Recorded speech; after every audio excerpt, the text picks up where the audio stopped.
Your show will go live in 5 seconds. 4, 3, 2, 1. Blog Talk Radio.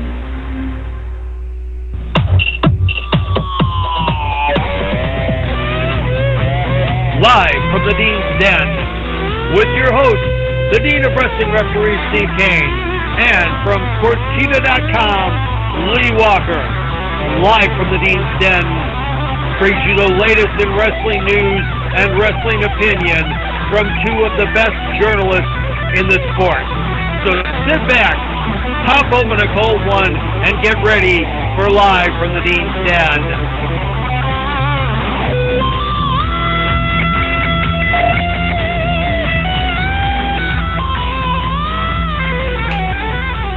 And hello, wrestling fans, and welcome to Live from the Dean's Den. Yes, it's not Friday.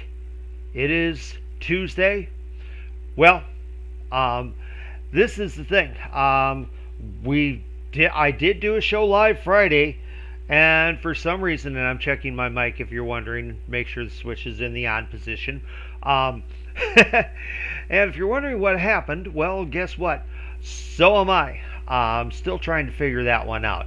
But anyway, so I decided to go ahead and give you that episode that I was supposed to have out for you this past weekend, but somehow didn't.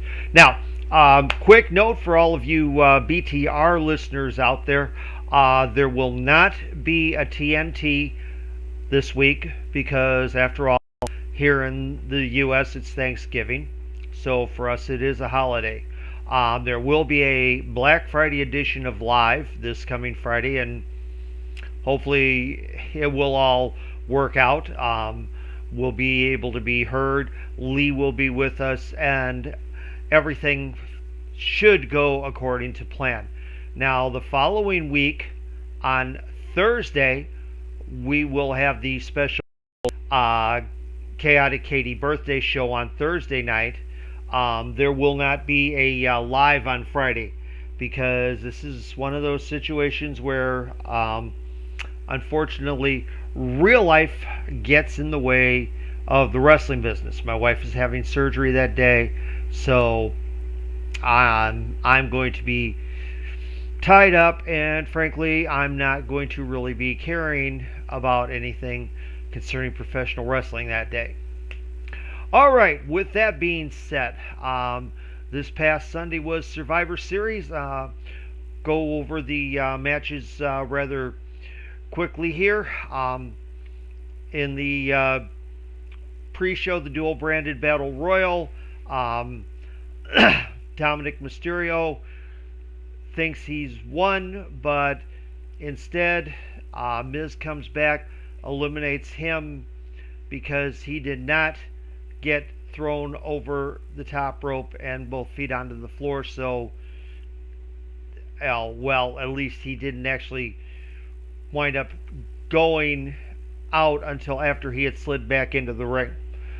So, going on from there, the men's Survivor Series elimination match. I will admit I was a little surprised to see that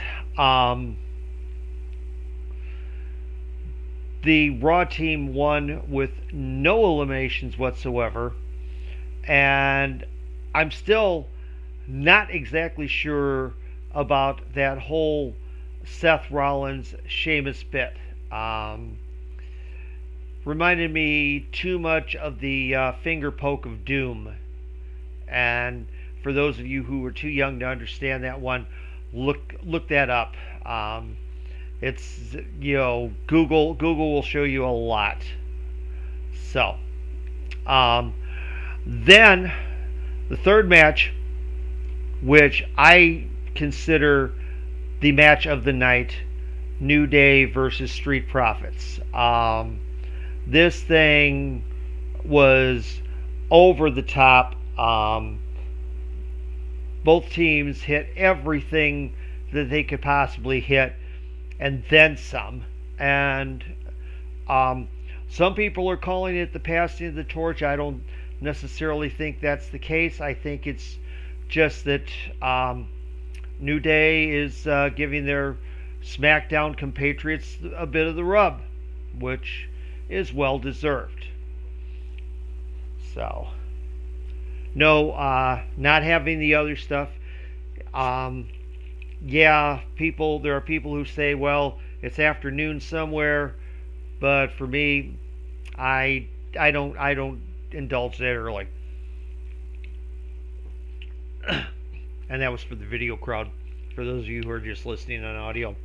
Um, then the Bobby Lashley Sami Zayn match.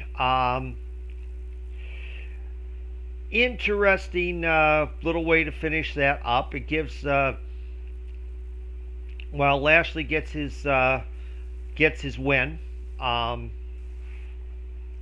It is definitely a case where it gives Sammy some promo material on Friday where he can talk about how MVP tripped him, and then MVP interfered by throwing him back into the ring. Some stuff like that. Oh, not the greatest match in the world, but it was all it could be. Then, for me, the number 2 match of the night, Asuka versus Sasha Banks. I mean, this thing was loaded, hard hitting, fast moving. I will admit I was waiting for Carmella to show up and interfere again, knocking Banks out. They didn't have that happen, which is good. Definitely liked this one a lot. Then the women's Survivor Series elimination match. Now, I will be honest. I had a finish in my mind as to how this was going to go. I figured that Lana would be the one to win. However, what I was actually expecting was that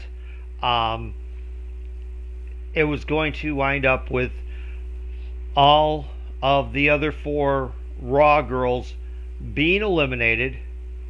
Then it was gonna be down to 1 or 2 on the SmackDown side, and I was figuring that one of those would, of course, be Bianca Belair.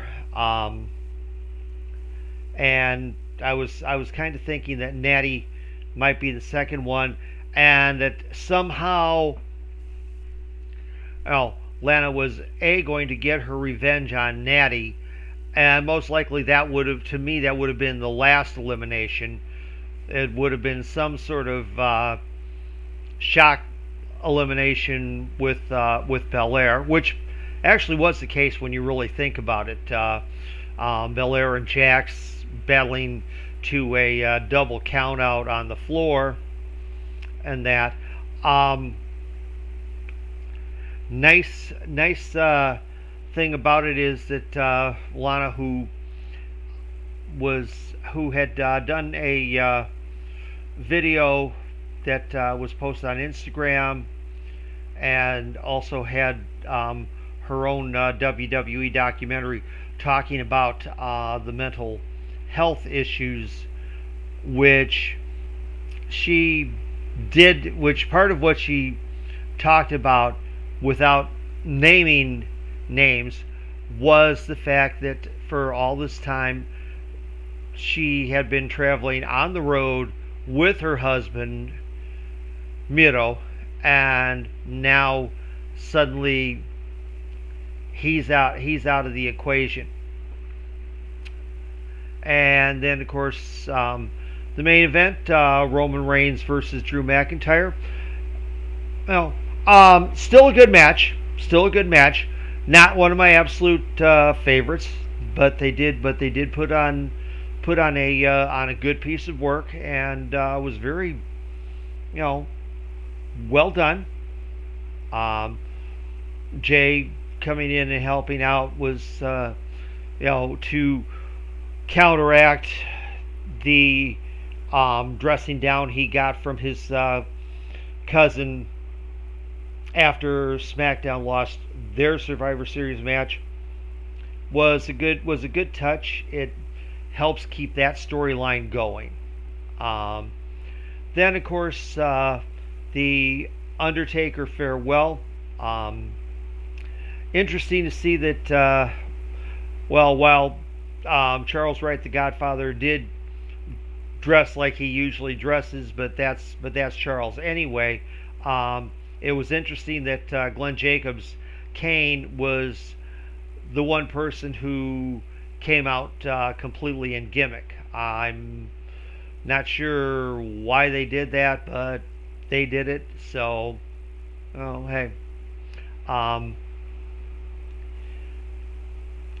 excellent, excellent speech. I will admit I got a little choked up when they gave Paul Bearer one last bow in the ending of the whole segment. Was real nice. One thing I am going to say though, I looked at Vince, and Vince, I'm going to be honest, guys. I'm going to be honest. Vince does not look good at all.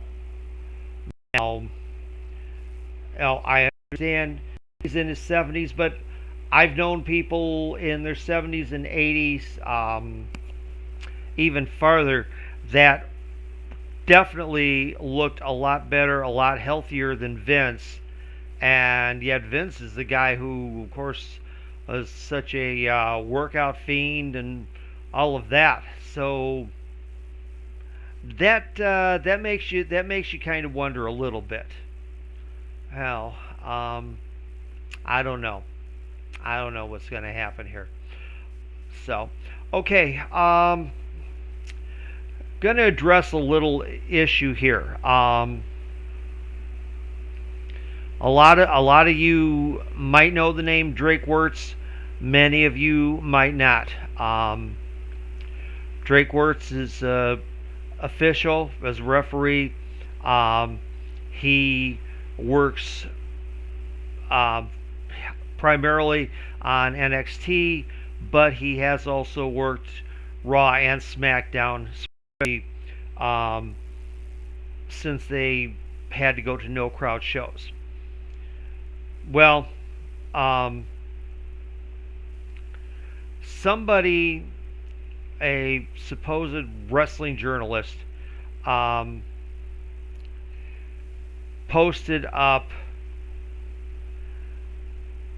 some, well, how do I put this in a nice manner? Well, some allegations concerning some of the causes that Wuertz supports. Now, I've never met Drake personally. Drake and I have communicated via Instagram on a few occasions. Not enough to where I would say that I'm connected with the man, but I know enough about him. Yes, Drake is definitely on that hardcore conservative end of Christianity, and as a result of it, a couple of times he has posted some false statements, and they are claims that have been debunked, and he has rightfully been castigated for those. But I have never seen Drake Wuertz actively support the racist group known as the Proud Boys. I have never seen him actively promote the conspiracy theory known as QAnon. Until I see video of such that can prove these allegations, I will continue to give this man the benefit of the doubt, despite some of my misgivings, even as a Christian myself, to some of the things that Drake has said and posted in the past. But that's on him. That is not on me or anybody else. So, just going to leave that as it is. Now, for those of you who are Choco Pro fans, tomorrow early morning, there will be another episode of Choco Pro, in which they're going to have a women's versus men's tag match, in which Yuna Mizumori and Choco Pro founder and owner Emi Sakura will be going up against Chi Koshikawa and Balian Aki. And Aki, of course, is Emi's friend. I don't know if there's any relationship actually between the two of them, but of course you see him on all of the Choco Pro shows.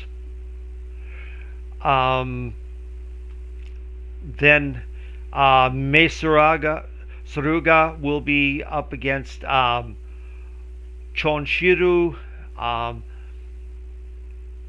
Saruga has proven to become quite a performer, and of course Chon, he does the whole ninja type stylings, although with formal Japanese flair with the fan and everything. So that will definitely be real good. So that will be on at 8 p.m. Japan Standard Time, which for those of you who are listening to this out on the East Coast, that's 6 a.m. And for those of you out in Alaska and Hawaii, that's 2 a.m. So that's bar closing time. Well, actually now bar closing time in most places is 10 p.m. So that's your whole coronavirus thing going on for you there. So of course, if you're home having a few at 2 a.m., that might not be still being done for you. Okay, so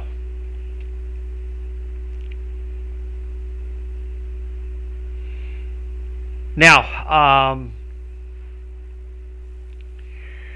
right now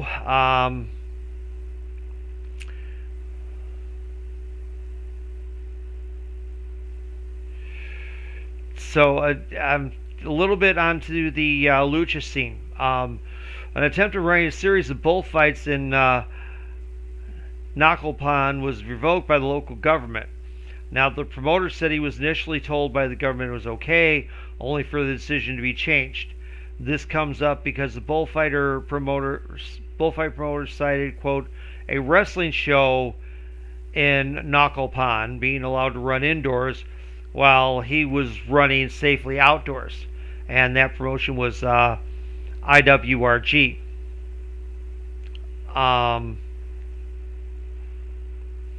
Now, Jim Mictlan, the former Star Gym, which has become a lucha venue during the recent pandemic, and they're not sure how that's happened because lucha libre events with fans in attendance are currently banned in Mexico City. But a show this past Saturday was stopped due to the rule violation, according to Dr. Landrew. He also mentions that the building was previously warned to knock it off. Indie Army Wrestling, Criminal Lucha Libre, Evolucion Lucha Libre, and Lucha Strong had run in that building, among other promotions. Now, CMLL appears to be attempting to create a new version of Los Ingobernables for the second straight week on their Televisa program. Angel de Oro, Niebla Roja, and Terrible were a trio of tweeners.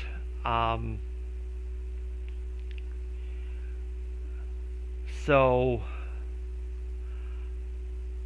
they're trying to redo something that they're not sure. Now, Friday there's a CMLL Ticketmaster live show. Currently, it is now the price for the tickets is now up to 287 pesos, 50 cents, which is about $14.30 in U.S. dollars. Now, CMLL edited out a Pierrot versus Blue Demon match from their 2005 Leyenda Azul upload. So, Demon now joins Dr. Wagner and Vampiro on the ban from appearing on CMLL's YouTube list. And Lucha Blog is saying this may just be people we think work for AAA list. The big problem with this is the tournament that Leyenda Azul is in honor of Blue Demon Jr.'s dad. And this could be the last one that's uploaded because the tournament is scheduled to actually happen this week. Now, something that I had talked about last Friday that none of you actually heard was that AEW was scheduled to start on the Space channel, which is also AAA's channel. But AAA was airing Friday, Saturday, and Sunday, but now AEW is on Sunday mornings. And what they've done is they started with a 10-day delay because it meant that they aired the Rey Fenix versus Penta El Cero Miedo match. Now it could be that they'll stay that far behind, but they could wind up skipping a week in order to catch up. Now, Pirata Morgan and Dr. Wagner are working a social media feud based on Pirata Morgan, quote-unquote, revealing sometimes wrestlers get paid more to lose apuesta matches and calling current Lucha Libre garbage. Juventud Guerrera got involved with it too. So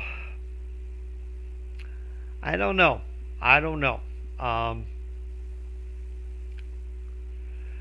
Now, 1128 Cinta de Oro is supposed to be running a drive-in show in El Paso.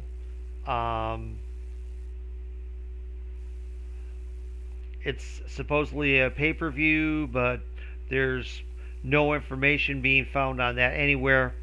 So,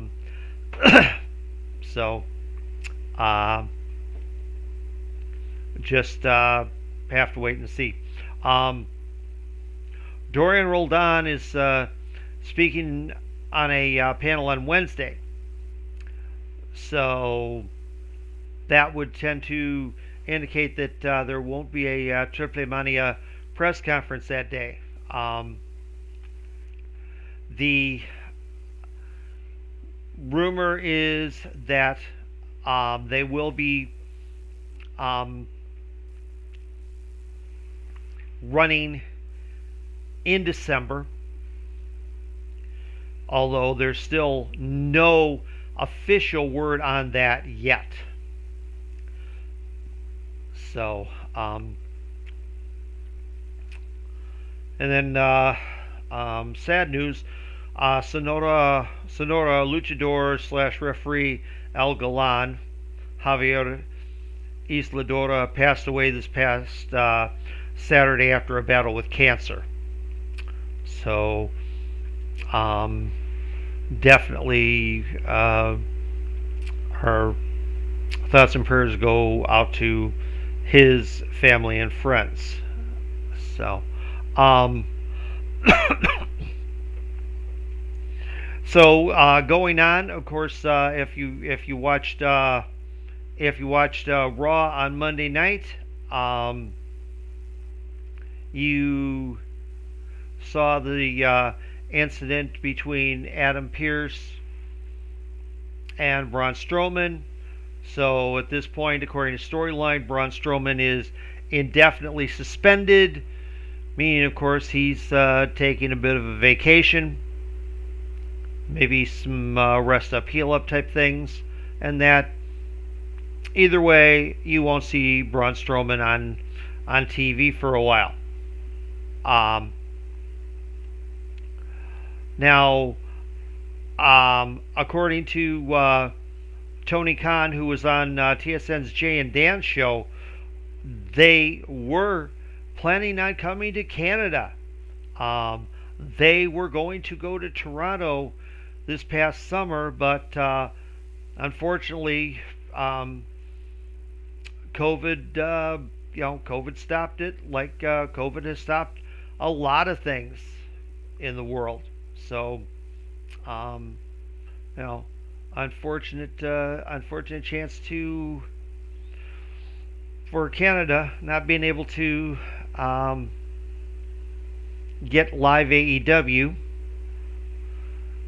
So, have to wait in here. Now,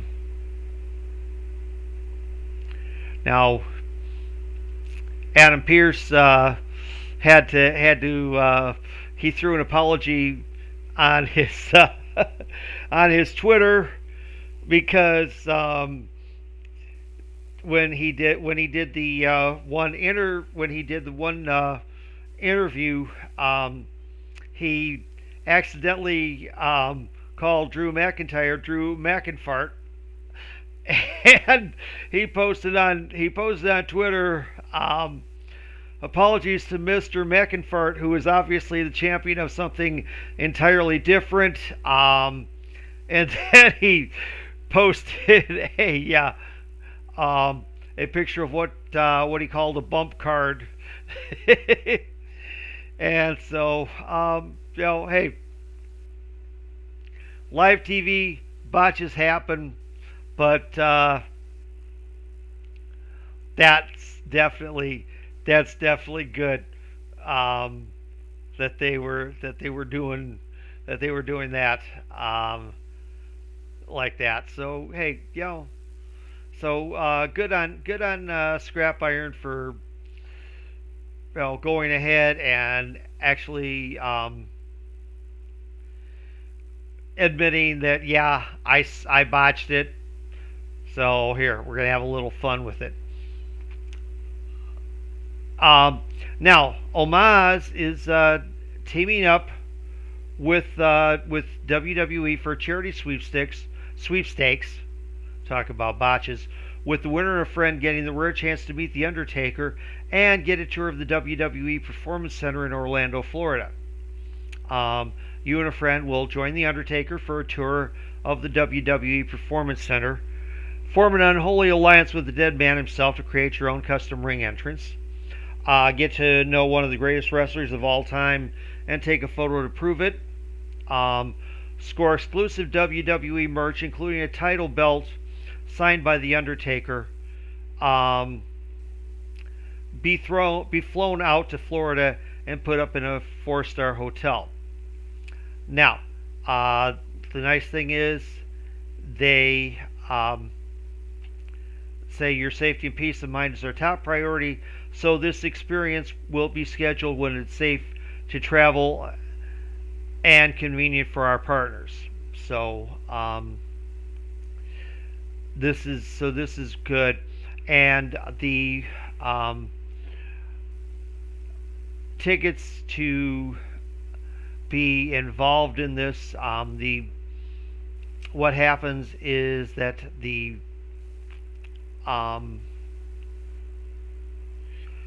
money raised by the ticket sales go to Make-A-Wish, and Make-A-Wish is an excellent, of course, organization. I think anybody who